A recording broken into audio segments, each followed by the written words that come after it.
She's April. And she's Molly. And we are the Book Besties. Get out of my garden!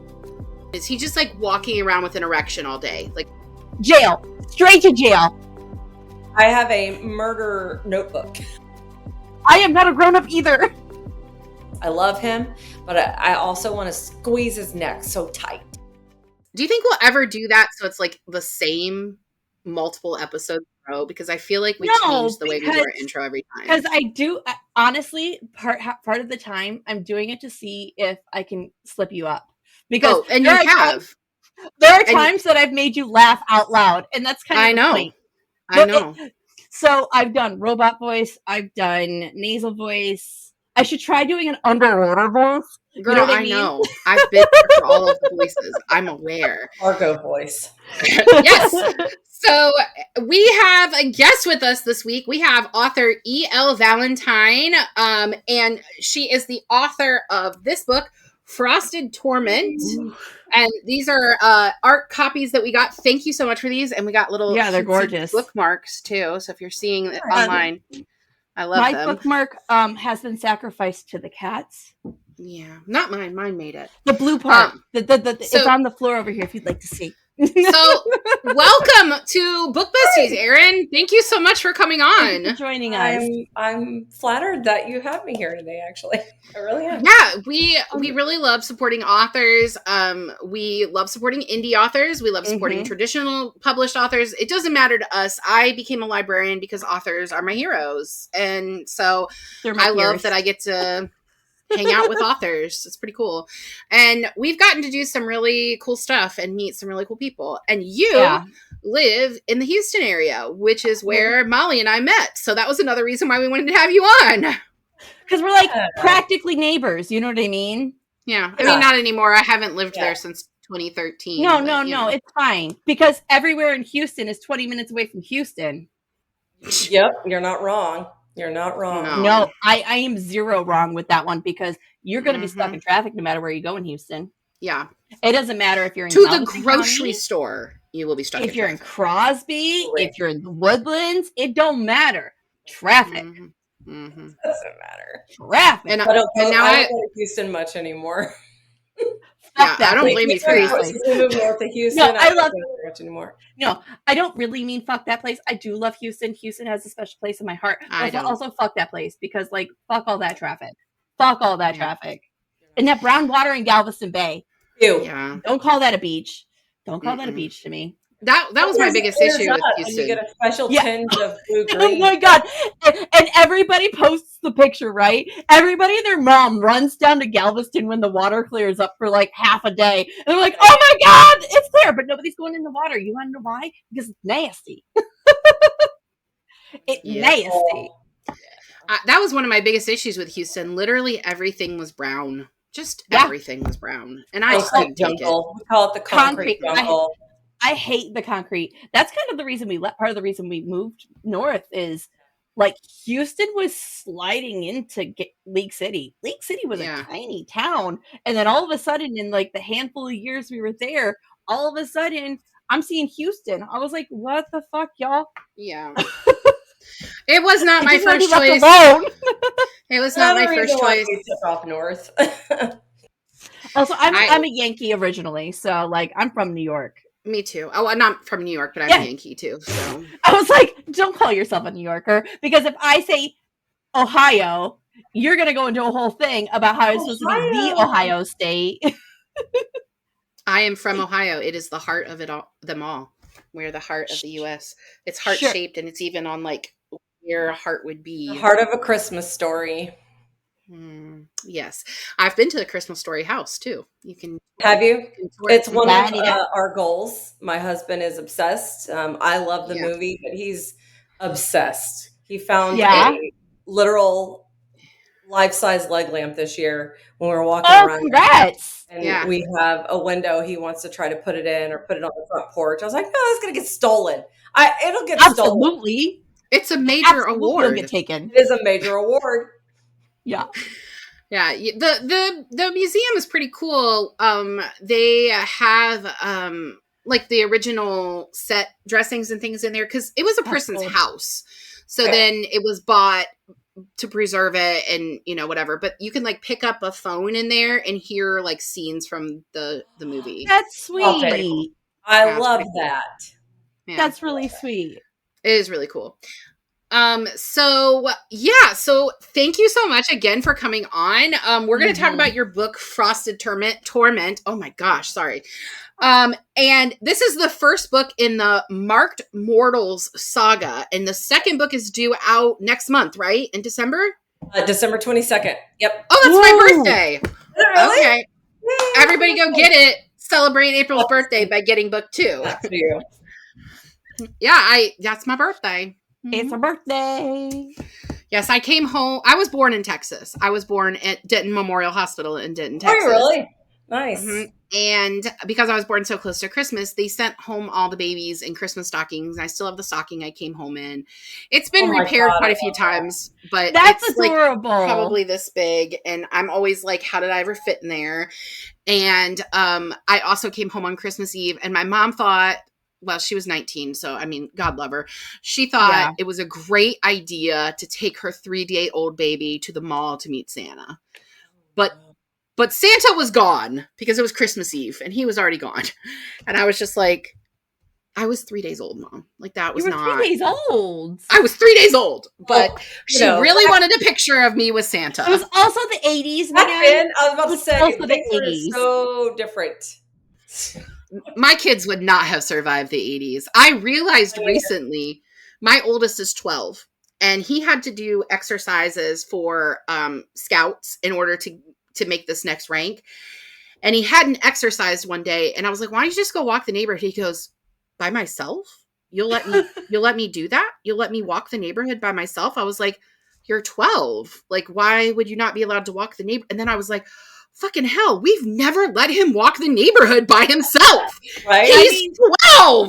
Like, it was crazy to me. We lived in that tiny little neighborhood in League City, and we wouldn't let Piper run with her headphones on. I was like, no, kid, you need to keep your head on a swivel. You're a tiny little girl. Somebody's going to grab you. She's like, nobody's going to take me. And I was like, yes, they are. People are I don't know. I was just like, that's insane. So anyway, back to the point of us being here. We're so great at staying on task. It's just like a Book Besties tradition. Before we get to your bio and the synopsis for Frosted Torment, Molly was just showing one of our bookmarks, and I do want to show those off. We are proudly sponsored by Carpe Librum, bookish things for bookish people. They have really cool magnetic bookmarks that do not move, do not ruin your books, do not ruin your journals. New fidget. It's my favorite fidget, actually. They're incredible. There's a 14-step process for making them that's proprietary to them. They also make really great t-shirts, which we're wearing our Book Besties t-shirts today, not our Carpe Librum shirts, but we love Carpe Librum shirts. They do not shrink. They are size inclusive, which is so important. And they're going to be at your local event probably pretty soon. Oh yeah, they're at a lot of bookish events. For November, they are offering $10 off of an order of $40 or more on their website.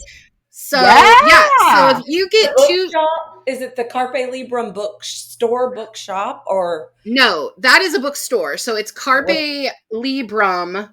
It's Be Awesome readbooks.com. Awesome, because I'm pulling it up right now. You know, Be Awesome readbooks.com. They are amazing. April has the coolest shirt from them. It says Book Fairy on it, and she's got wings on the back. Yeah, and I'm a children's librarian, so it's like I really am a book fairy. So I love that. So that one's on their website. Anybody can order from them, and you get $10 off of $40 or more. So basically, if you went and bought 2 t-shirts, with their t-shirts are about like 25, 30 each. So you would get 2 t-shirts for a really good deal.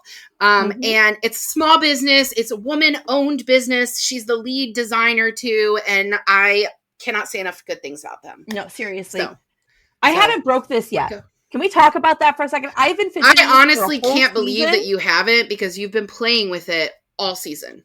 all season, and my fidgets break. What? I love this. I'm on the website. I'm looking at it right now, and I'm yeah. It's amazing, isn't it, Erin? They have great stuff. They have great stuff, and it looks like they use a big typewriter and shit.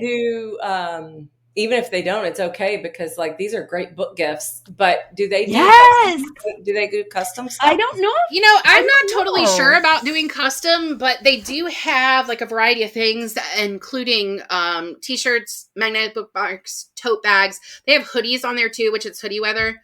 Their tote bag is like one of the highest quality. Like, you know how like Barnes and Noble's tote bags are like legit, like the ones that's the strength of their tote bag. It's that canvas. Yeah. They have the same strength. That weird plastic. I take mine to the farmer's market, and like it puts all the veg and it don't break. Yeah, I did it's pretty great. Strawberries in it though, so it does look like carried a dead head in it for a little bit, but that's fine. Just tell him you're a fan of Matt Dinniman, and you were. Oh, you don't know about that character yet. That's super sad. I'm gonna just hold off on that. No, Molly. She's only read the first book, and I've read the whole series. And I'm behind because I've been trying to write. Well, I can't fault you for that. Okay, so let's give your bio. I'm going to read your bio, and then I'll have you give the Welcome synopsis. To the chaos, Erin. I don't know. This is what we do. I don't know. You're fine. Somehow we've done this for 9 seasons, and people keep coming on as guests. I'm telling you, like when if the focus is not on me, I'm good. So I'm just you're easing me into it. That's great. And that's what it is. It's like joining your best friends, right? Yeah, that's the point of Book Besties. Yeah, is you're sitting down with your best friends reading a book. Yes. So E.L. Valentine is an author of new adult urban fantasy and holds a degree in psychology from the University of Houston. She lives in Texas with her husband, their youngest child, and fur babies. Where she began her career as an English teacher. I was a teacher in Pasadena for a school year.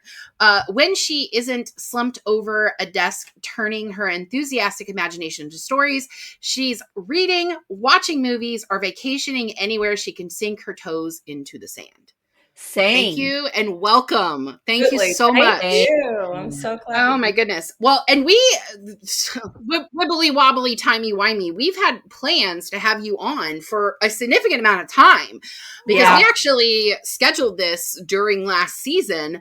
I remember and I was so thankful that you were away. Yeah, I'm so thankful you were patient with us because we just wanted to have you on, and we filled up our spots so quickly, and so so thank you for being patient with us. Thank you, absolutely.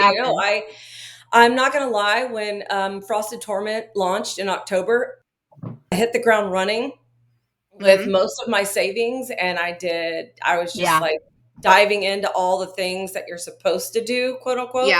Yeah. And I signed up for a lot of events, and I was shocked that I got accepted to so many, and 4 Barnes and Nobles, and I was just doing signings from December through the summer. That's awesome.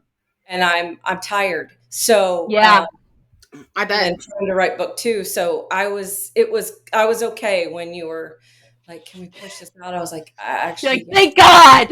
we had a really We've had a long 2025 too, because not only did we have a whole bunch of authors during our last season and a bunch of authors this season and still some more authors to come this season, we went to the Columbus Book Festival in July. And so our summer wasn't off like normal. No, we ran 2 panels, moderated 2 panels, and interviewed 6 authors. And I'm an introvert, and 40,000 people come to the Columbus Book Festival. So I was like, no, I'm an extrovert till I'm no longer an extrovert, and then I Irish goodbye. You know what I mean? And which you never is exactly see me what again. she did. I will. Once I'm done, I am done, and you won't see me again. Because it was a great so much Molly to go around. It was a great experience. It was really kind of cool. Like I'm sure maybe this is an experience you had as well. What was cool is when we run into people who are like, "Oh my gosh, we listened to the Book Besties. Look, I follow you," and they would like show me their phone, and I'm like, "Who am I?" Like that's crazy to me. So it was really cool. It's so cool. Like 5 people who are waiting for this sequel, and then when I've done some events, they're like, "Oh my gosh!" I'm like, me? Yeah. Right? You Yay, like me? you like me. I didn't realize. I feel that. It's so weird. Okay, so little monster in my brain says nobody likes me. Yes. Can you give us a synopsis for this book, Frosted Torment? Yeah. I'm gonna do a quick. So Noah Drake, Frosted Torment is about Noah Drake. It's really her origin story. So book 2 is going to dive into the nitty gritty. So and just how she is basically, college bookstore manager girl who's got a drinking problem and a weed smoking problem to get all the voices out of her head and all this trauma she's dealing with, thrust into some kind of angel and demon war. Right. Yeah. So,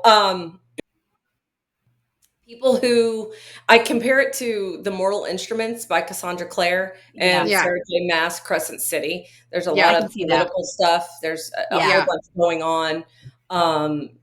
There's tons of plot twists.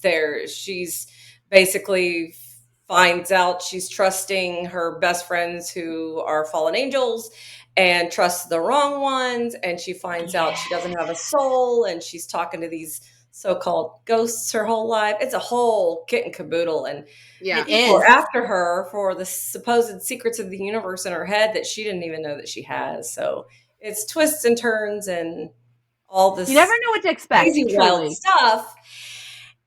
And slow burn. There is a slow burn. Book 2 is going to knock everybody's thoughts out of the water because you don't really know what's happening, but there is an enemies to lovers portion. And then book 2 turns into this whole prophecy that's happening with, it's really, there's, and I'm trying to say the right thing here because of the whole reverse harem why choose, which is happening, and how does that turn into that? And what is the purpose behind all of that? So. Yes, this is what I'm curious about too, but we'll talk about that later so we don't give away things. It's so hard to talk about Frosted Torment and not because there's so much happening and it's fast paced and there's a lot of action. Especially when you write it's especially when you're writing a series and you have it all mapped out and in your brain, you know everything that's going to happen, but you can't say extra things or everybody. I'm in the middle of a YA school drama, but it's demigod kids, and I know the whole thing's mapped out. So somebody asked me about it and they'll be like, give me a second. I don't know what I can tell you yet. I love this cover, by the way. These wings are so perfect for this story. The contrast is exactly what you need. I think it's really beautiful. And then, so I have the same artist because I can't. There's just no. I can't. I am not that person. I've seen so many authors. They're just fabulous writers. They can draw, and I'm like, fuck you. I love you. Me to Francesca Zappia. What I see to Francesca Zappia on the regular, because that girl, if you have not read Eliza and Her Monsters, Francesca Zappia's book, she has done all the artwork and all the writing. Yeah. I go to Fiverr typically because I couldn't figure out. There's another place a lot of authors use, and Fiverr's good. I couldn't figure out that system. It confused me the way it was set up. So I go to Fiverr, Fiverr, and the artist I use, she's under Olivia Pro Designs, and I'm going to shout her from the rooftops because she did Frosted Torment. She did Scorched Vengeance. I don't have the cover yet for the final book because there's only going to be 3 in the series. It will be a trilogy. Okay, I was wondering. Trilogy. I'm still trying to decide how I want it to look so I can give her all the things, but she's amazing. I tell her and she I've had to give her a few tweaks here and there. And it has to be amazing to see what's in your head come to life though. Yeah. You know what I mean? After all that work and editing and I'm probably going to cry because I don't have any proofs yet of Scorched Vengeance because I'm still doing final writes and edits and things, and that's a bitch too. Forever, but I'm gonna cry when I do that. I am. I'm gonna cry. Of course. Well, because you're having it completely done, you're gotta feel this one sense of accomplishment. You have completely finished what you set out to do. But two, this emptiness, like, okay, now what? Yeah. Right? Oh, shut up. So I came you know what? I put this away. Shut up. Okay, so this is actually a good point to bring into our first question. So, Frosted Torment, it's your first novel, correct? And technically, yes, technically. I did write one back in 2009 under a different pen name that was a murder mystery suspense family drama, get it out of my system. I published it at the time. It was Smashwords. And then after a couple of years, I was like, this is trash. Who let me do this? And no, and I mean it. It was left unsupervised. God awful. Like I was literally unsupervised. It was one of those I was done and I was like, okay, let's put it out there. Oh, that was horrible. Unedited. I'm just going to put it in the world unedited. I did. It was god awful. And I was like, oh my God. I actually queried on that and I got some responses back. And most of those were like, it's not quite what we're looking for, but great, keep going. And then I was I'm just taking this off. So it's not even out there. So I feel that I also released a book. Yes, we're focusing. But I wanted to clear that air. That happened. I feel this because 2009, I also released a 40K book on the internet that had 0 edits and a massive timeline issue. Like, huge. It happens. And of course, I did the ever popular third person omniscient, right? And it was of course because it's magical. So, Scorch Vengeance, Aaron, so well. We talked. Scorch Vengeance is going to come out in December. I want to know, how long did these stories live with you, and how long did it take you to get this on paper? Okay. So my oldest daughter is 24. I think she was 8 or 9. It's been about 14 years. Dang, girl. Now, so you know the characters if you read it. Vincent was a good guy in the very beginning. So his backstory was Sasha, and I still have that story. And there's part of me that wants to write it, but I can't. I can't now. Like I could, but it wouldn't make sense to where it went because of what he did. The connection doesn't. So originally, it was Sasha and Vincent's story, and she came to teach ballet in Montana, and Vincent was this fallen angel that knew he was one of these dream walker fallen angels to keep nightmares at bay, and he could remove things from dreams, and he has this whole item vault under the church and under a church in Montana. So there was this whole thing going on. And then I was like, this is not like, I sat with it for a long time, and like I got halfway done and I was like, nope. This ain't right. It's been 14 years. And then I was driving to work one day, now working for a different company years later. Yeah.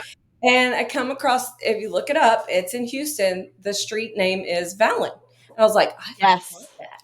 I'm using that. Vincent and Valen, they're going to be twin brothers, So Valen has been around for quite a while. And then, it took me 14 years, lots of changes. My husband has a soundboard. Once I met him too, I did not ever, and I don't know if it's just because me and working so much and doing all these things, I was oblivious to indie author blow up and being able to, the whole when self-publishing turned into independent publishing and all these great things that we have now. I was fucking oblivious. Yeah. Even when I got on TikTok, it was when I got on TikTok a few years ago, I was like, what the book talk? What is this? No clue. And I was like, you know what? I can do this. And my husband supported me, and I just fucking went for it. And I think that's awesome. And we've talked about that.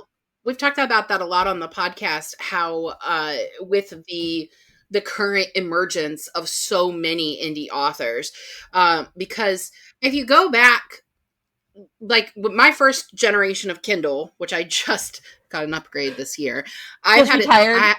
Yes, because it stopped holding charge. It was so old that it wouldn't do updates, and that had been going on for probably like 4 or 5 years. But it stopped holding a charge, so I was like, I guess I should get another one. But I got one when my 12-year-old was first born. Like he was a few weeks old, and I was realizing I had trouble feeding him and reading a book, so I got a Kindle. Yeah. I remember going through some of the free books that were, because Kindle Unlimited didn't exist yet. I remember going through some of the free books and, picking up some things that I didn't really realize that they were self-published. I actually found this really great series. I've talked about it on this pod multiple times. It's the Bourne trilogy.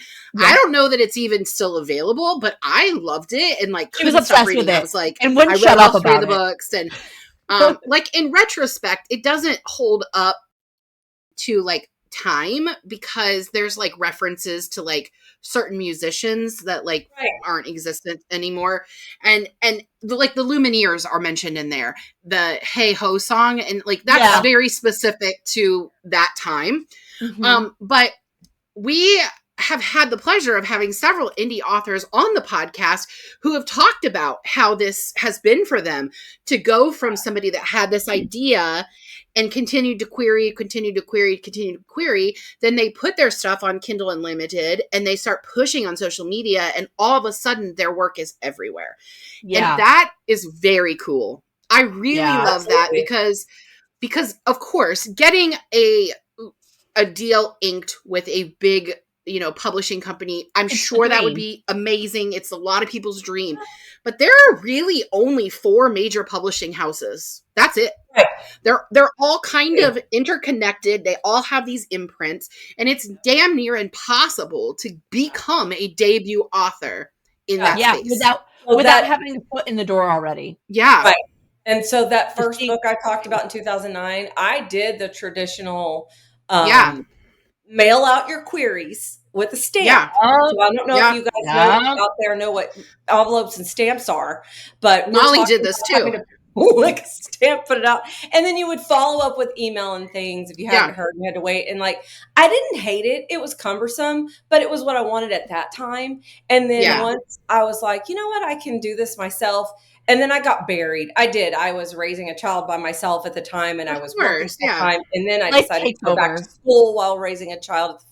And I lost my writing, but my minor's in English. So I almost double majored. I just didn't want to go another semester. And I was like, fuck it, I want to be done. So I just got done. I didn't double major in English. I minored in it. And then I, worked in oil and gas. And then I decided to become a teacher. And it took me a while to find myself and get my way back to my creative, because I've written since I was a kid and I love it. And it's my heart, it calls me. But it took a while. But I love being able to have creative freedom and do what I want with my covers, because it is a discrete cover. I chose to go a different route because it's not YA, and I love urban fantasy book covers, but I also wanted it to be so people knew it's for adults. And no, book one doesn't have all the spice, but it's got triggers. It's got a lot of fighting, and it's got the things. Got all the things. It's got the things. I promise you that. We're going from one extreme to the other in book 2. All right. Yeah. So the way it starts off, I mean. Yeah. Yeah. And that's one of the things. So we have a friend, author Amy Award, who came on in February of this year. Cool. And she's been indie publishing for 10 years. She started her own imprint. Yeah, she has her own publishing that she's been doing for 10 years under 2 different pen names. And then we look at authors like our friend Matt Dinneman, who published the entire Dungeon Crawler Carl series using Kickstarter. Yeah. And then it became so popular that it's now been picked up by a trad publisher, and all seven books that are currently finished have all been released this year. Yeah, in hardback. They're also working Matt to the bone, though. That man has been everywhere under the sun this summer. That's another thing, because I will say marketing myself is hard because I don't know what the hell I'm doing. But also, I'm just gonna. I haven't gone very far on Instagram at all, or even really Facebook. I have almost 390 followers on Facebook. I don't have many on Instagram, no matter how hard I've tried. TikTok is where my main, 100%. That's my main source. But it was also TikTok and Book Talk where I found trust the algorithm, social media people and social media people for books. Jen Hansen DePaula, I think that's her name. She was one of them. Rebecca Thorne was amazing. Thorne's great. Oh, we love Rebecca. Love Rebecca. We got to meet her in Ohio. It was like I found her and I was like, holy shit! Like so many great authors even on there with so much advice help me. Another good author, if you're not following her already, is Andrea Stewart. She writes fantasy, and it's kind of on the darker side fantasy, but she also gives like really great writing and publishing tips, and her writing is so good. So I definitely recommend her too. But when we started the podcast, we were like, okay, well, we have to market ourselves. So we have the same, issue because we're an indie podcast. We have a sponsor that we have secured ourselves. We secured the sponsor ourselves. We do not have an agent. We're not affiliated with, a major streamer. We do all the things ourselves. So we started advertising really ourselves first on Instagram, and we started growing a pretty good following on there. And we had been kind of resistant to TikTok. And then when we joined, I was resistant to TikTok. And I did find you on Instagram. Well, thank you. When we joined our TikTok, when we joined TikTok and really started pushing TikTok, that's where we've really found our community as well. Because it really, people don't understand. There are a lot of people who are Bookstagrammers and TikTokers. We're an example of that. We share to both platforms, but we are primarily TikTokers. We're primarily on Book Talk, and just having the ability to have a longer format when you're a podcast and you can share more stuff, it's definitely a more welcoming space for us. And we like it, so we totally get that. I feel like TikTok is a lot more diverse when it comes to book talk, you know what I mean? And when you look at Instagram really pushes its own ads and its own purview. And right? I don't ever hardly see anything about books on Instagram. On there. I don't mind it. I don't recreate material for it. It's all, we just reshare. Yeah, we do. I do. It's me, myself, and I over here. I just reshare. Fine. Yeah. I've got like 3 top fans who will share my stuff for me, which I love. Hey, I started sharing your stuff too. I did. Our top fans now. On Instagram. I'm hardly on Instagram. I try to get in there, but it gets exhausting.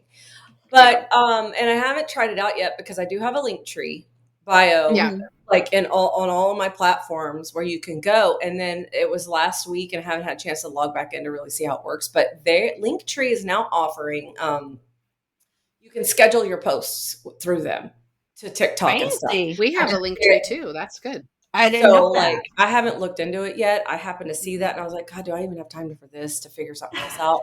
I don't. I really don't. I just don't. Because nobody has the time anymore. I do not have a clean enough house to make aesthetic pictures for Instagram. I don't.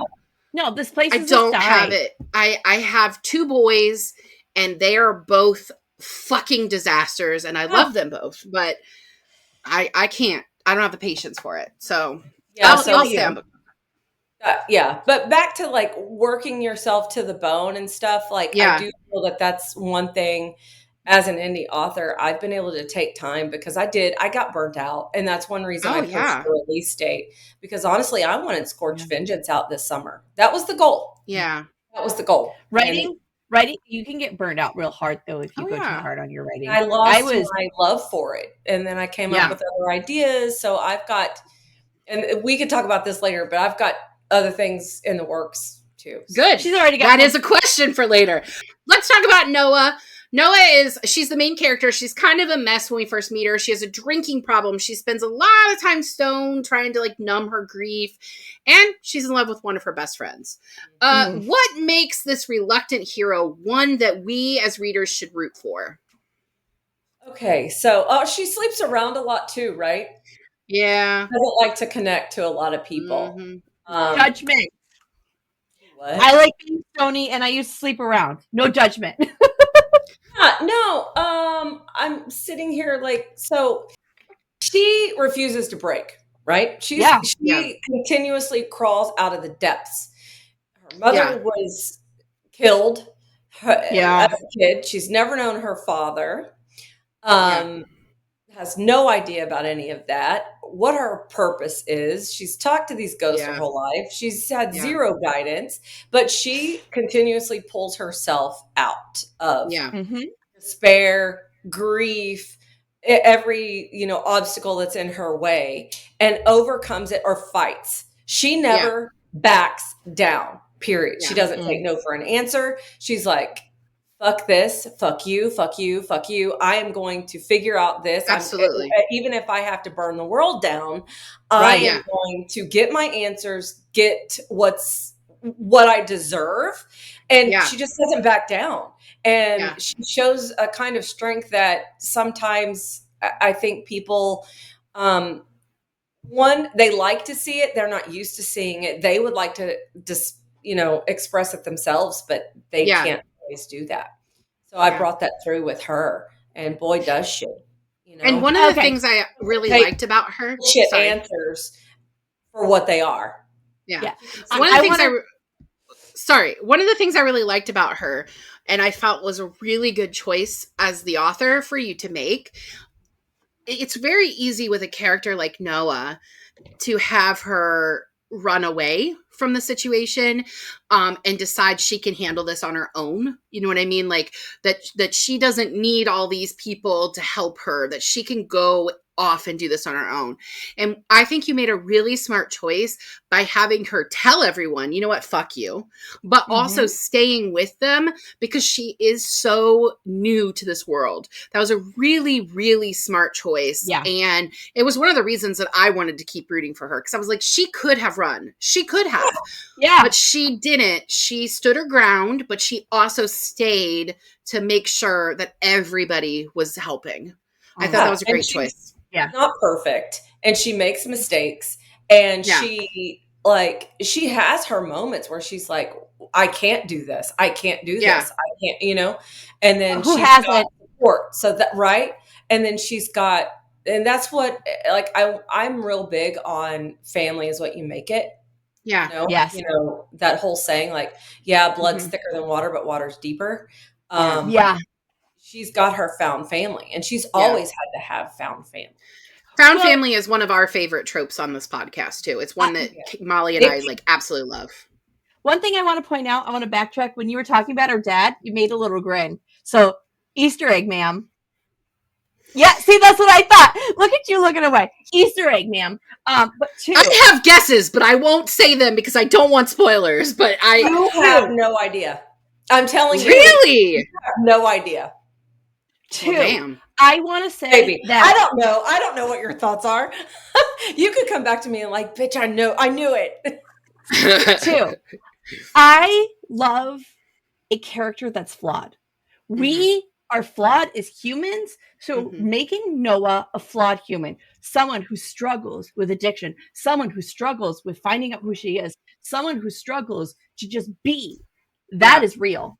We are all fighting for our life, tooth and nails. Yeah. And when we first get a perfect character right out the book, I'm really pissed at an author because it's like, no, what's the build up for? You know what I mean? What's the point of this book?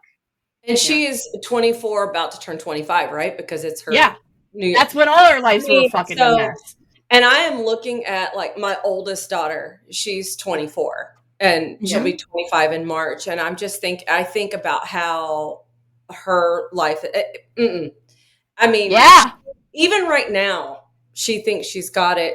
I mean, she's doing well. Don't get me wrong. But like when you're that age and you're just trying to like survive in this world. Yeah.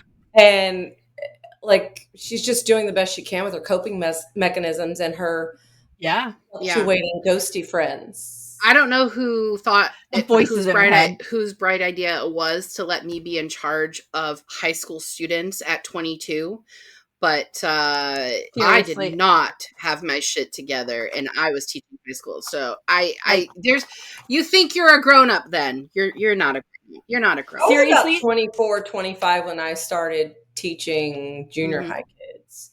Yeah. There were kids in my class There were kids in my class that I'm the oldest. My siblings are all younger than me, and there were kids in my class that were like the same age as my siblings. So it was really weird. Yeah, it was really weird. But yeah, I feel that. I mean, I was in charge with a bunch of non-rates right out of boot camp, and that was great because I'm like, yeah, I don't know what I'm doing either. Why are we putting me in? Just because I'm older than them does not mean I know what I'm doing. I am not a grown-up either. All right, so let's talk about her ability to speak to ghosts. All right, so she has the ability to speak to ghosts. You mentioned that she's had this her whole life. She also does tarot readings. What sort of research did you do into this supernatural ability? And can you share with our listeners why Noah's abilities matter in this story? Also, did you? No, go ahead. Do you have something else you want to add? Tarot? Do you also do tarot? Do I do tarot? No, reader? I have a tarot deck because I wanted to look at it. So my research on the ghost ability and the tarot ability was light because it's not a prominent part of what's happening. It's just character traits. Yeah. Some of that is going to come out in book 2 again. I know it is because of the way you ended this fucking book. Okay, sorry. I'm sorry. We have feelings like that, Aaron. We have feelings, man. We're going to have tarot reading moments, but these abilities of her matter because of who she really is at the core, and solace and secrets and all of what's able to come out of her and what she's capable of doing and who she's connected to. Yeah. And like, well, let me know if you need help with the tarot stuff. I'm your tarot girly. Well, my daughter's girlfriend actually, she does tarot. So I asked her questions, and I'm really into I went and looked, I love and it. I was like, I love that's the a ad. lot. I just need a few scenes. So it wasn't a whole lot on that aspect. And you know, it feels important though. Molly's my heathen friend. It feels important. I'll be honest, don't get too hung up on the tarot part. There's going to be a few scenes, but it's the bracelet and it's who she is that is. Oh, I know it's the bracelet. Going to all come to. And then it's bring back my cards. Ellen and it's Baz, and is it somebody else maybe that she's, there's a whole thing going on there. Aaron! There's at least 2 really big plot twists in book 2. I can't. Okay. All right. So this book centers around a lot of family lore, and it's actually between more than one like bloodline. So how did you keep all the characters and lore straight while writing? Like, do you have a murder board? I have a murder notebook. So my husband travel size one day, and we went back through. I don't know where that spiral is at the moment. And it might be in this chest behind me, but we went back through and we went from the beginning of when Vincent made his decision in the Vale to team up with Morros and what Valen did. I went through the entire timeline of when they fell, when Vincent met Sasha. I had to, because it had to make sense. Hard. Yeah, absolutely. It was like pages, and I was like, holy fuck. And then who Morros really is based off of, like, it got good. I got so excited, and I was like, oh my God, and I can do this. My husband's been a really great sounding board for me to do this idea. That's awesome. Because I wanted it to like, why does this matter? Why does this make sense? What is the point of this? So if you don't know the story, John the Apostle was one of the last apostles, and he was considered in theology and biblical information, Jesus's favorite, right? In theory. Beloved, yes. So Domitian, the ruler at the time, tried to kill him over and over again, put him in a vat of oil. He wouldn't fucking die. Sorry. I'm a Christian, I'm a believer, but I took it and I was like, I want something more out of this, because I've always believed in angels and guardian angels. Absolutely. They've brought me comfort. But so I made it to where John was sent to the island of Patmos. And this is where my creation came into play. He has a nail from the cross, from the crucifixion. He molds it into a bracelet. It still has Jesus's blood on it. He put an engraving on it, which we all know, right? Mm-hmm. And he found a wife. You guys have to read this to know what the engraving says, though. That's where the Drake family line comes in. Yeah. So he gave it to her. Ma'am. Yeah. There's this whole prophecy to where if, like, in the veil, and if anybody were to try to take over again, yes, Jesus came, he saved, he was the end, right? It's done. He did the things. Humans and power and corruption also. So it's like not a loophole per se, but it's a fail safe. It's a let's regroup and fix things. Right. Situation. So there's a whole lot. It took a while. Yep. I actually skipped one of my questions, but you've already answered it. I accidentally skipped the question about how this is like what research you did for this being like a sort of modern holy war, but you just explained it. I absolutely love that you brought that in, because when we talk about fallen angels, this is the first book that I've read with fallen angels, unless you want to count Good Omens, which I guess maybe you could count, but I mean, they're not really fallen, but I mean, they're angels. I was really excited to see that you have fallen angels, but their falling wasn't because they were necessarily corrupt. It was more like, oh, I hate your face right now. I hate your face right now. No. I feel like there was like a purpose for it, right? So they wanted to help, and they couldn't in their current and then when situation. And then when I get to the point, which is much later in the book, when I get into the point of her bracelet, I was like, fucking hell, that's a good use of this. That's a good It's clever. No, but as someone that has had to trash a 40K plus book because of timeline issues, I appreciate the detail. Had to. I appreciate the detail, because it is hard. Like, as a pantser, you get going, right? And you, as a plotter, as a pantser, you just get go, and then you look back and you're like, son of a bitch. So are you more of a plotter? Are you more of a plotter, or are you more of a pantser? I am. Now I am. Because I pantsed a lot of Frosted Torment, and that's one reason it took so long. Sorry, I'm laughing with you. When I first got back into writing it, it took me almost 2 years. I was like, what am I doing? This isn't working. Yeah. And then I finally found ways that I could sit down and because I haven't been an outliner. I've hated outlining. Ever since I was in school, I hated outlining. I just want to be creative. But, you know, when you're writing short stories or something, it wasn't as hard. But when you're writing a whole damn novel, like I have outlined and I've gone back and I had to go through, and like I've got my calendar over here and I'm like, okay, summary, synopsis, start writing chapters. Now verify, make sure this scene matches that scene and validate everything. Isn't that annoying? When you're just a free-spirited ball of energy, and it's like, but also you need to know everything, because if you don't know, myself a planter now, because we've heard that a lot. Planter, like write out what I want to happen and go through. So by the time I finished with Frosted Torment, I was using the Save the Cat Writes a Novel book that I got. Molly hates that book. Rebecca Thorne. But I needed something, and I didn't know what the hell I was doing. And I was like, this is never going to get done if I don't focus, because I can't. So I did use that. And then, you know, everybody has so many resources online now that you can go and use. So I was just like, okay, I got to stick with one thing. So I have my Save the Cat book over there, and I'm just sticking with one thing, because if I don't, it's never going to get done. So I had to do that. Now, when I get into writing the chapters, though, I just go.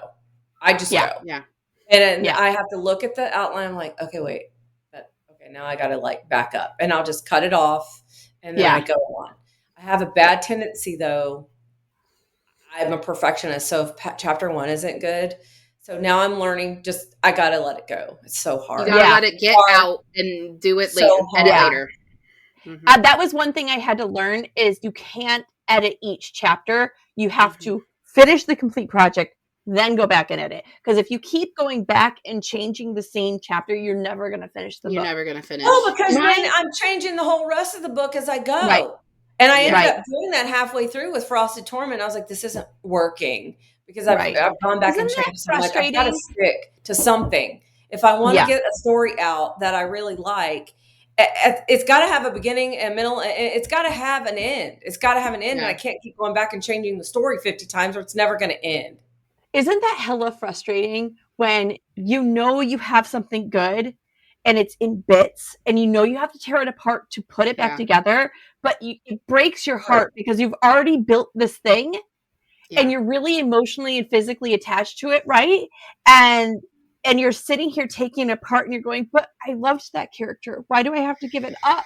I can't ever imagine. So I originally went to undergrad for journalism and I switched my major because all the newspapers and magazines were going bust when I entered college in 2000. But so I switched to education and I was a journalism teacher for most of my teaching career. And I can't imagine pantsing because I only wrote nonfiction.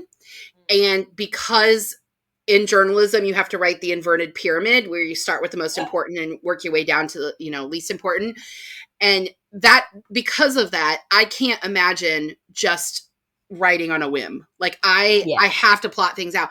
Even as an English major, which is what I essentially changed my major to, I'm writing essays by plotting everything out. And so it's so interesting to me. And then when the ADHD and me never. When we interviewed Matt Dinniman over the summer and he told us he was a pantser, I said, "Sir, you are 8 books deep into this series and you don't even know how it's going to end." And he's like, "No." And I was like, "What the fuck? I am not okay." I am deeply uncomfortable. I looked Matt Dinniman in the face and I said, "Fuck you." I know how book 3 is going to begin and I know about the middle, but I don't know how it's going to end. Damn it, Aaron! Hear me out. Because I have a couple of different ways I want it to go. And I just haven't decided on it yet. But I mean, nonfiction, it makes sense to me to plot and outline. Yeah. But not with fiction, because that's the whole beauty of it, right? Anything can happen. And I don't want to tie myself down yet. So there's a reason I don't write fiction. Girl, I get it. But book 3, I know how it's going to begin. I know what the guts are, but I don't know the ending yet. I don't know the ending yet of book 3. So I can tell you what the ending is. I can tell you what your ending needs to be. All some satisfactory. You're going to get some questions answered in book 2. You're going to don't lie to me. No, you will. Lie to me.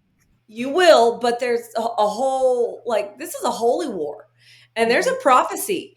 And the Catholic Church gets involved. And the Vatican gets involved. Of course they do. And there's already been a priest. So. I told my husband the other night, I was like, I'm not trying to turn this into the Da Vinci Code or anything, but there's a whole thing. And it's a line though, boo. It's that line, right? Catholic. That's where a lot of this comes in because I was raised Catholic. But I'm not a practicing Catholic anymore. The organized religion and all the things that I learned, and I'm just I'm pushing the boundaries of what's hidden from us, what people want to tell us, what organizations want to tell us, and what we're led to believe. I'm pushing those boundaries with this book. Yeah, absolutely. Because they're my own thoughts. They're my own if this is what I'm seeing is written and read in the Bible, then why do you get this say so? So those are the boundaries that I'm pushing with this book. So there's a religious, political message here. Yes, absolutely. Yes. But it's also, there's a lot in the Native Americans that came into it. God, I fell in love with that. And I wish I could explore that so much more. Maybe a different book series. We will. Well, my husband says the same thing. He's like, there's so much you can do with this. I said, but I don't know. I want to leave this for a minute. I want to write 2 and 3 and I'm ready to do something else. Yeah. Give yourself a break. The whole lore behind the cherry blossom tree and the land and where it is. So we'll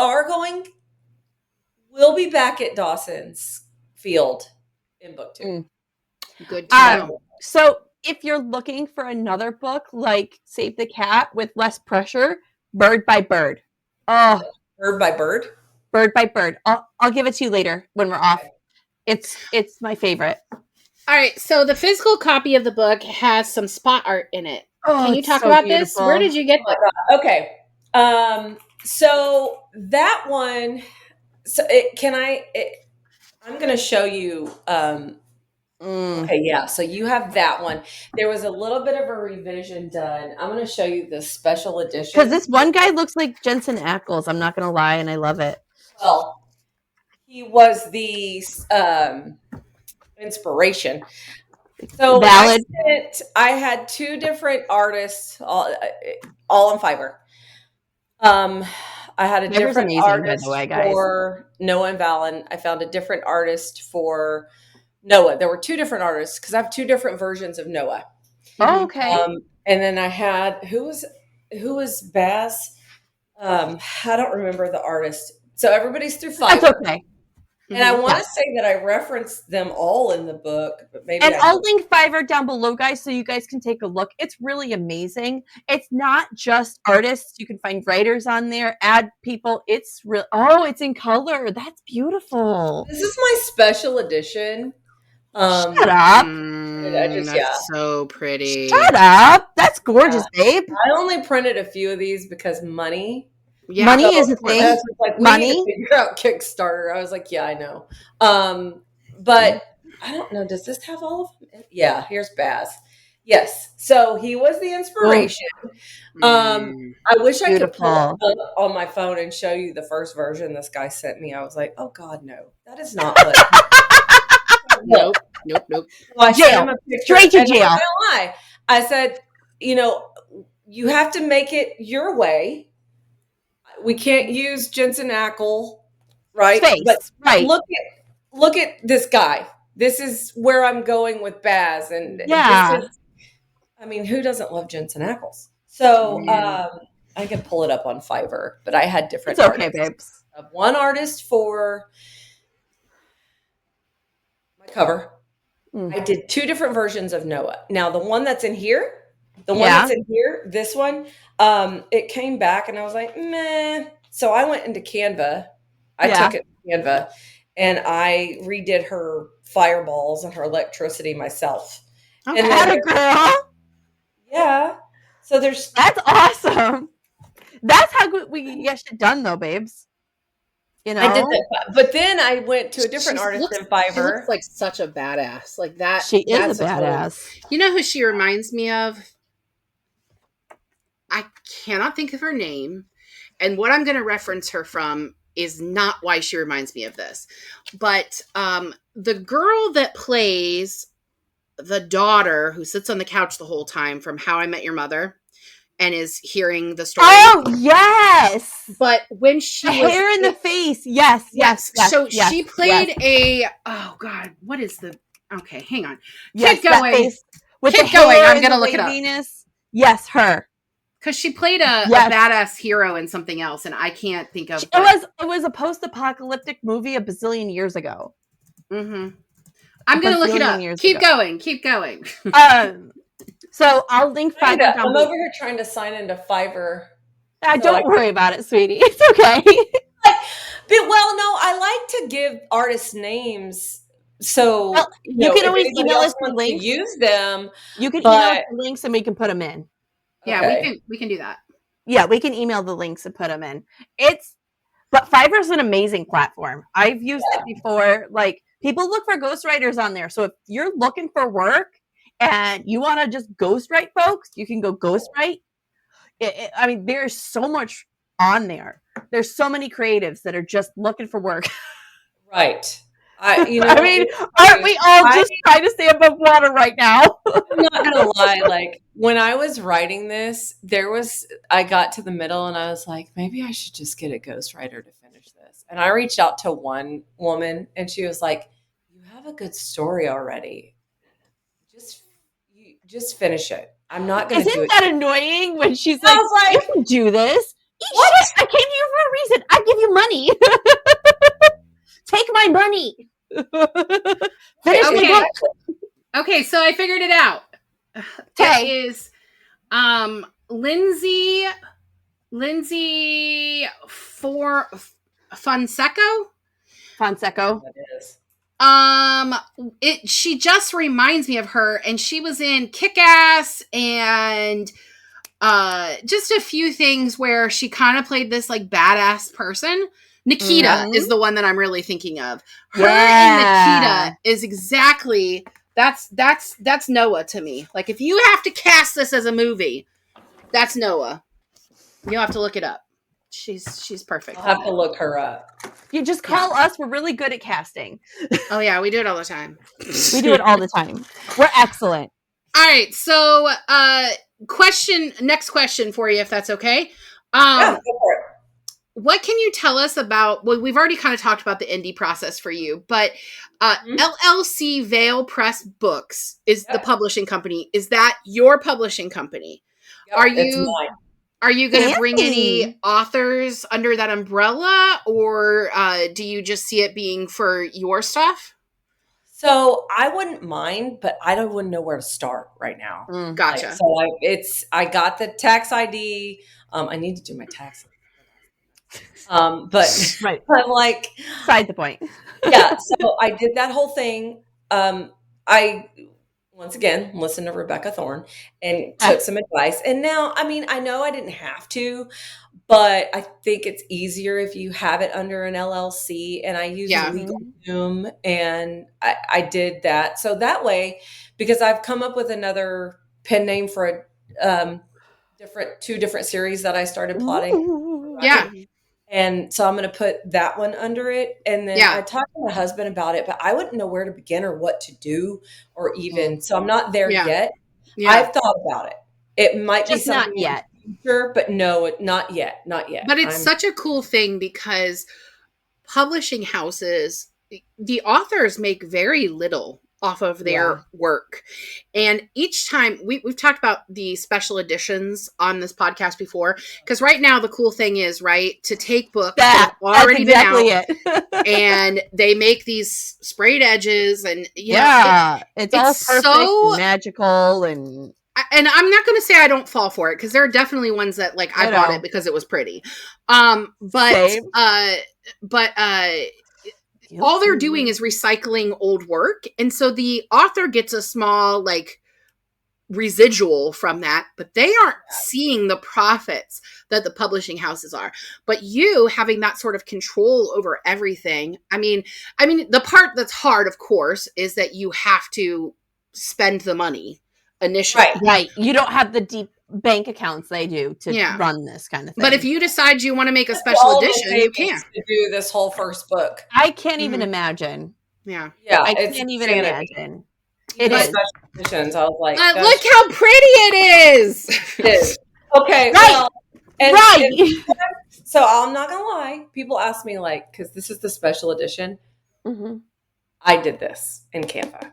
This was so pretty. Me. This was all me, and I worked with. I have everything saved. I knew this was going to happen. Send us the link, you do. It's fine. It's all right. Send you the links. But it was so expensive for this. I'm sure. I almost sold out of these at the Kiss and Tell. I did sell out of these at the Kiss and Tell event. And that doesn't surprise me at all. That doesn't surprise me at all because that's what people want right now. They want that special edition. Because they want something exclusive. They want something nobody else has. Yeah. And I will probably never print these again. Because that was just too much. But of course, I thought of an idea because so many indie authors don't have the money. And when I say, maybe I'll take some other indie authors under my publishing house, just not yet because I don't know how to do it. And to figure it out would be maybe charge a small fee. But then I don't know how to do it on Amazon, but put your book under, or you use my publishing house name.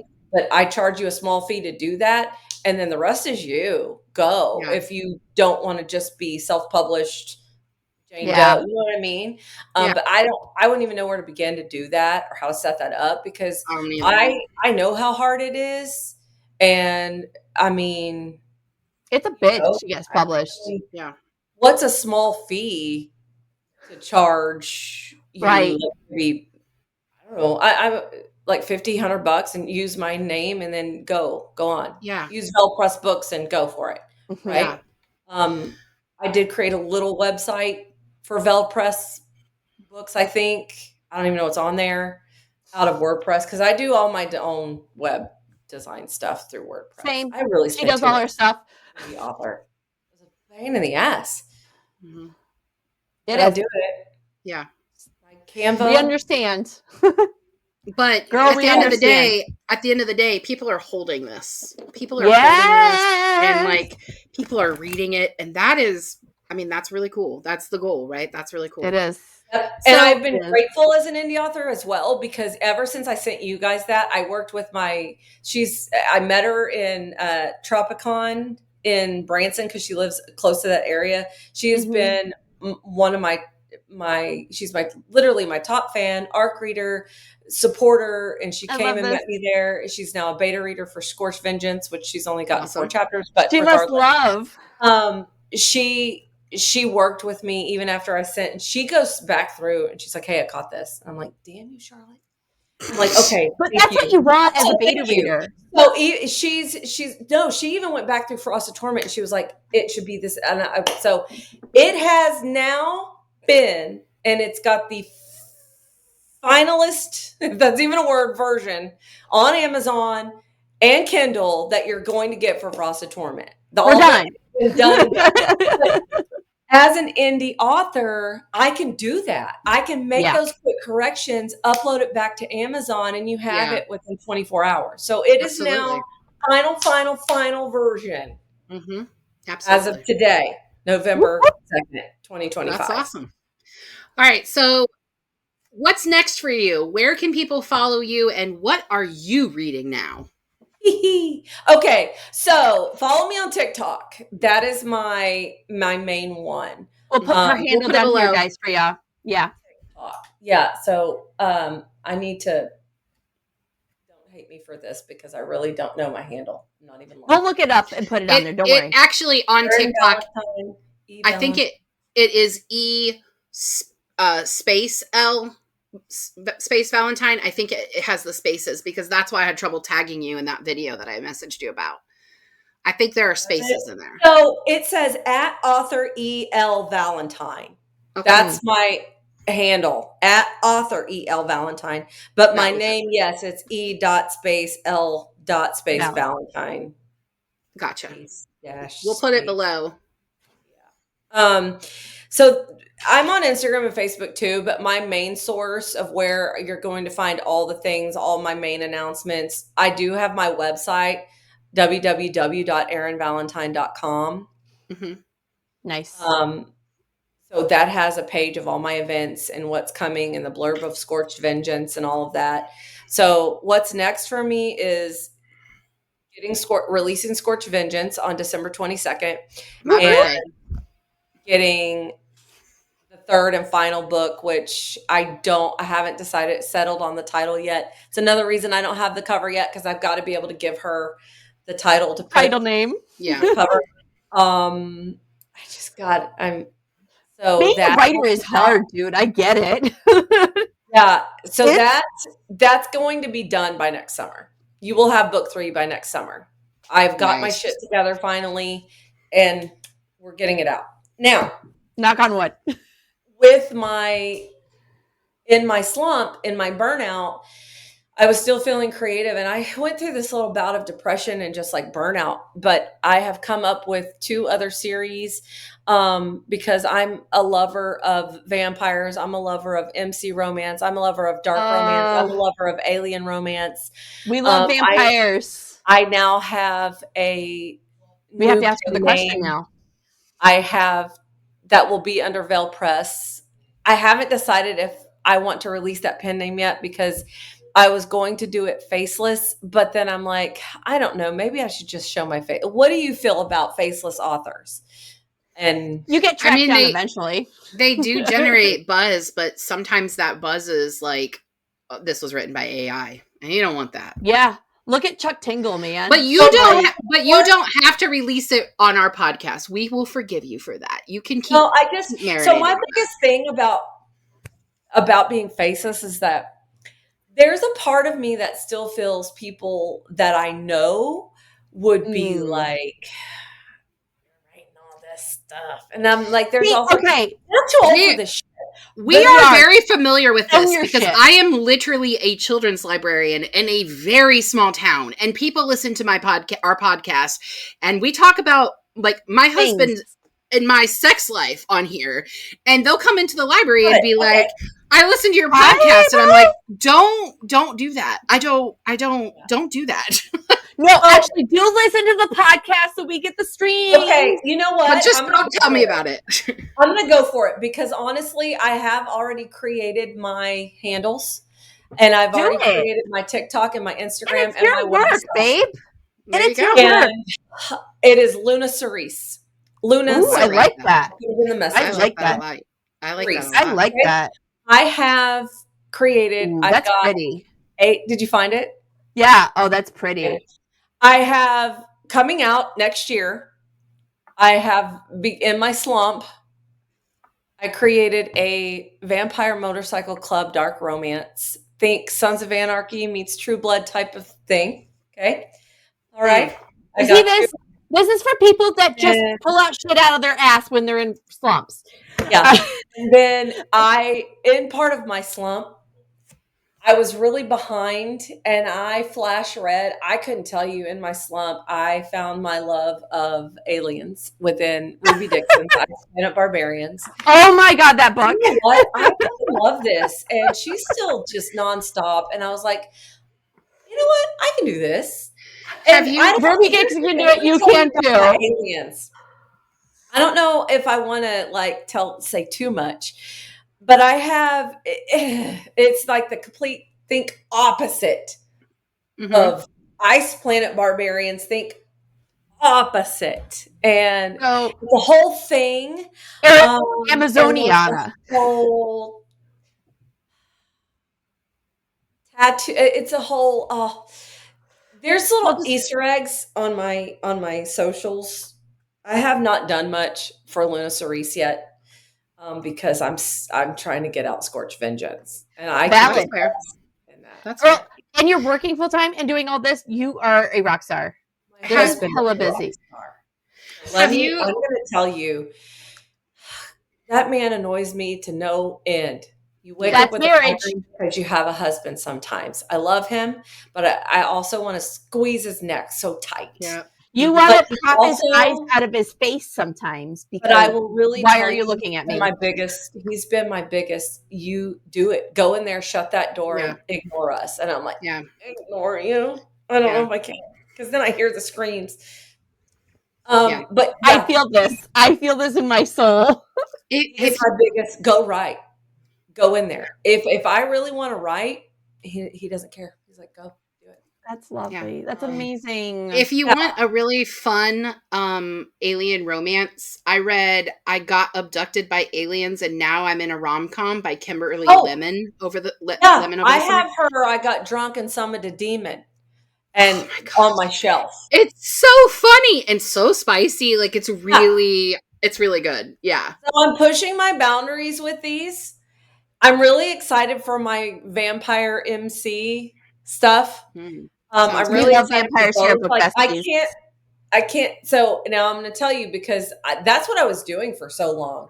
And with being in my slump and burnout with Frosted Torment, like I just needed something else and I wanted to go a different direction. And I've got, I have to look it up, but because of it's not an alien abduction with my aliens. It's a different way. So can't wait. Bermuda Triangle. Yep. And then so there's that. So since you brought up vampires, we have to ask you our favorite question to ask authors. And this is the perfect way to end this episode. Perfect way to end the episode. Way. Do vampires have sperm? Jeez, you guys. We're asking the real questions around here. Oh, we're asking the hard-hitting questions. Only at Book Besties. Here's the thing. They're still like walking around like dead but not dead, right? Right. So your sperm is dead but not dead. Right. And I 1,000% 1000% for me. Vampire babies, I mean, that brings us back to that whole Van Helsing thing, right? Like trying to have vampire babies, but he was also using like a Dr. Frankenstein situation there. But at the same time, maybe I don't rule it out because anything's possible with that. I don't rule it out. This started because we now mine, we're not having vampire babies because I feel like that takes away from the whole dark romance aspect of it. Yeah. No. Yeah. So I'm not a fan of pregnancy tropes in general.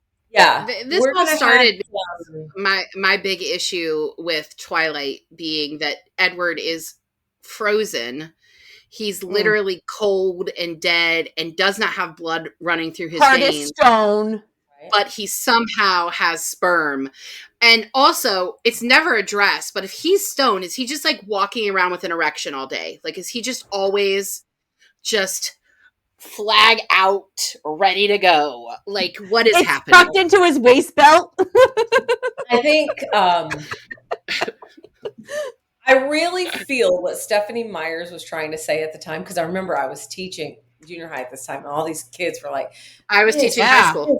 You gotta read these books. And like, I didn't hate it at the time. I fell for, I've got my set over here, my special edition set up top. I got the special editions. I love it. I've got the white specials. And there's like 50 other versions now. And I'm like, God. I just got the 25th anniversary one. I feel based on everything that she stated with her upbringing and the Mormon and how she did things, I didn't hate it. I did not hate how she went about it. And I think for the time and for the book, she did the best she could. I would have liked Renesmee to not have been imprinted on by Jacob. I would have liked that. Yeah, I would prefer not an adult imprinting on an infant. Yeah. But I read it. She explained it. She validated it away. And she did, you know. So that brings me to like an awkward 13-year-old girl Baz and Noah, because you know he's been her guardian angel her whole life, but it's more of he's been the guardian of her family bloodline and her soul her whole life. She doesn't have her soul, right? I know everybody knows Baz and Noah together in book 1. I did. Baz. We're going to see some surprises with Baz and some new things happen. And things. Do not ruin him! Do not ruin him! And with that, want me to ruin him? I don't know. I love him. He's so kind, and I don't know. He's great. I want a wolf guardian angel protector. That's awesome. Don't you? Yeah, I'm saying. One of my, and especially if he looks like Cousin Ackles. My favorite line that I wrote is when he takes her to his yurt and she says, "Where are you going to sleep?" He says, "At your feet, just like I've always done." Just like that is my fucking line. And I don't care if anybody else likes it. That was my favorite line ever. Hell yeah. Right? But he didn't end up there. He ended up on the floor naked. Anyway. Tattoos and goodness. You are very distracting. What are you playing with? It's my bookmark. It's not broken yet. Can you believe that shit? It's still not broken. Is that one of the Carpe Librum bookmarks that they sent us? It is my Carpe Librum bookmark. It is my new favorite fidget. It's a butterfly, guy. It's a butterfly. Ah! What does yours say? It is readers are cool. So I have this one that says readers are cool also. I like the the blue and white pattern with the glasses that basically look like my glasses. But I also have this one. I've Born to read, forced to socialize. I've been fucking with this and flapping it and using it since it came out. Every episode since you got it. And it doesn't make noise. It works in my book still. I love that they don't move when you have them in your book or your notebook. I've been using them to bookmark in my the other day and it kept my place. It doesn't. And it doesn't bend the book either. They have a 14-step proprietary system for making these bookmarks. And they've perfected it over time. And they're so much stronger than other magnetic bookmarks on the market. Talk about strong is there's damn tote bags. Yes, their tote bags are so strong. I swear I could put a bowling ball in it. I have been carrying mine everywhere. And I took it to Barnes & Noble. Your backpack broke. My backpack broke. I took it to Barnes & Noble and I had like 12 books in it and it was still holding up without any like straining or anything. # library certified. Yeah, it's pretty awesome. So speaking of awesome, be awesome, readbooks.com. That's where you can get all of this stuff from Carpe Librum, our sponsors. They are the bookish shop for bookish people. One of their other slogans is read, think, act, repeat, which is on the back of all of their shirts. And they are size inclusive. That's very important to us.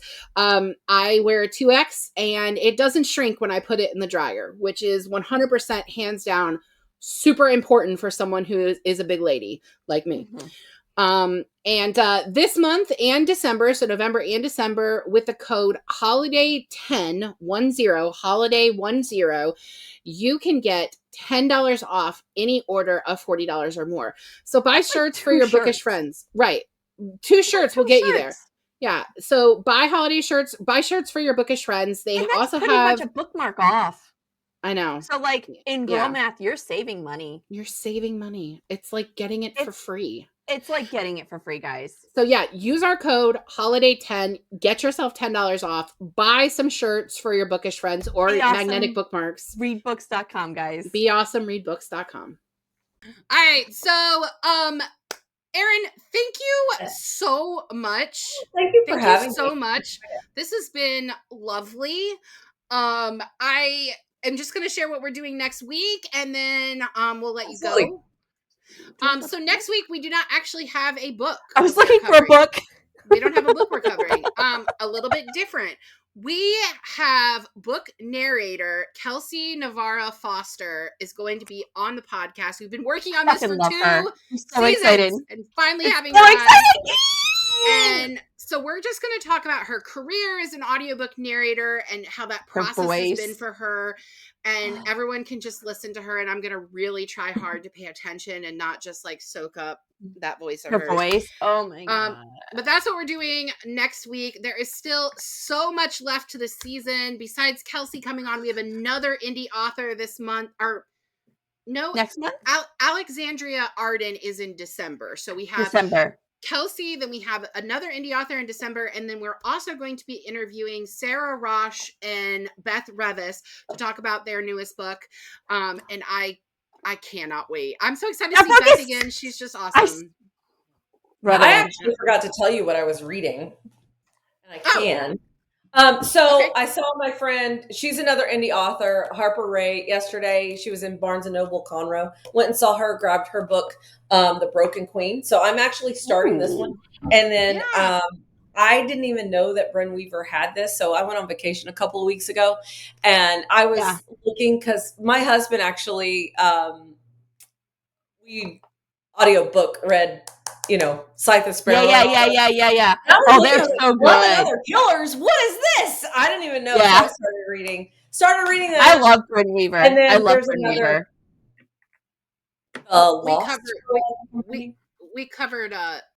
We covered Butcher and Blackbird on the podcast. Oh my God. It was not for me. There's too many bodily fluids. I can't with the bodily fluids. And I think that shit's funny. So I had a good time with it. So kind of what I'm reading, and to be honest, like as an indie, or not even as an indie author, but as an author, I like trying to consume and then also write. It's very difficult to write and read at the same time without having somebody else's world in your brain. Fuck you too, Molly. I read what I can when I can, and I don't always remember everything because I try to read really fast to get what I can get out of it and love it and enjoy it, but then get back to writing, and it's hard. It's very hard. Yeah. It's very hard. Many good books out there. All right. Well, thank you so much. And besties, we will see you next week with Kelsey Navarro Foster. Bye. Thank you for joining us on Book Besties. Don't forget to like and subscribe. The views discussed here are those of April and Molly, not those of anyone else. Special thanks to our guest, author E.L. Valentine. Today's book was Frosted Torment by E.L. Valentine. We'd also like to thank our sponsor, Carpe Librum, the shop that has bookish things for bookish people. And right now, you can save $10 on any order over $40 using our code HOLIDAY10. Which is good for November and December. Your Book Besties are Molly Biggs and April Watkins, editing by Thomas Watkins, and music is Sleep Sweetly by Prigida. Don't forget to follow the Book Besties on Facebook, Instagram, TikTok, and YouTube. If you'd like to contact the Book Besties, please email us at bookbestiespod@gmail.com or visit our website, bookbestiespodcast.com. Until next time, besties, get lost in your favorite book.